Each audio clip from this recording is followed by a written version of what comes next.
আপোনালোকে নিশ্চয় ইগলৰ নাম শুনিছে বা দেখিছে। ইগল হৈছে পৃথিৱীৰ অন্যতম শক্তিশালী পক্ষী। ইয়াৰ প্ৰজাতি প্ৰায় 21টা। ইয়াক আকাশৰ ৰজা বুলিও জনা যায়, কাৰণ ই আকাশৰ সৰ্বোচ্চ শ্ৰেণীৰ চিকাৰী পক্ষী। ইগলৰ চকু মানুহৰ চকুৰ তুলনাত প্ৰায় 8 গুণ বেছি তীক্ষ্ণ, যাৰ ফলত ই প্ৰায় 3 কিলোমিটাৰ দূৰত থকা শিকাৰো সহজে খাব পাৰে। ইয়াৰ ডাঙৰ ঠোঁট আৰু শক্তিশালী নখেৰে নিজৰ চিকাৰ কৰে। ইগলে সাধাৰণতে পাহাৰ বা ডাঙৰ গছত বাস নিৰ্মাণ। ইয়াৰ জীৱনশৈলী অত্যন্ত শৃংখলাবদ্ধ। ইগলে যাৰ জীৱন এজন সঙ্গীৰ লগতে থাকে আৰু নিজৰ পোৱালিক গুণ শিকাবৰ বাবে আকাশৰ পৰা পেলাই দিয়ে, যাতে সি শক্তিশালী আৰু সাহসী হয়। ইগলৰ বয়স সাধাৰণতে প্ৰায় 25-30 বছৰ ভিতৰত হয়, কিন্তু কিছুমান প্ৰজাতি 40 বছৰলৈ আছে।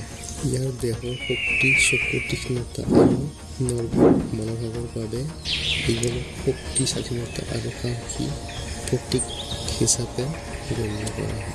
বহু দেশৰ জাতীয় প্ৰতীক হিচাপে ইগলক ব্যৱহাৰ কৰা হয়, বিশেষকৈ আমেৰিকা ব্লড ইগল।